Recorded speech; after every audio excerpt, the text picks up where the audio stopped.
ಖಾಸಗಿ ಫೋಟೋ ಹಾಗೂ ವಿಡಿಯೋಗಳನ್ನು ಬಳಸಿಕೊಂಡು ಉದ್ಯಮಿಯೊಬ್ಬರಿಂದ ಸುಮಾರು 2,77,00,000 ರೂಪಾಯಿ ಸುಲಿಗೆ ಮಾಡಿದ ಆರೋಪದ ಮೇಲೆ ಇಬ್ಬರನ್ನ ಪೊಲೀಸರು ಬಂಧಿಸಿದ್ದಾರೆ.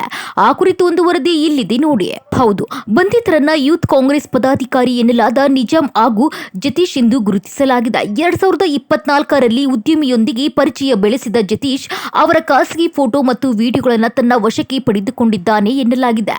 ಇನ್ನು ಈ ದೃಶ್ಯಗಳನ್ನು ಪತಿಗೆ ತೋರಿಸುವುದಾಗಿ ಬೆದರಿಕೆ ಹಾಕಿ ಮೊದಲ ಹಂತದಲ್ಲಿ 37 ಲಕ್ಷ ರೂಪಾಯಿ ಹಣ ವಸೂಲಿ ಮಾಡಿದ್ದಾನೆ ಎಂದು ಆರೋಪಿಸಲಾಗಿದೆ. ಅಷ್ಟೇ ಅಲ್ಲದೆ ನಂತರ ಉದ್ಯಮಿ ಸಹಾಯಕ್ಕಾಗಿ ನಿಜಾಮ್ ಅವರನ್ನ ಸಂಪರ್ಕಿಸಿದ್ರು.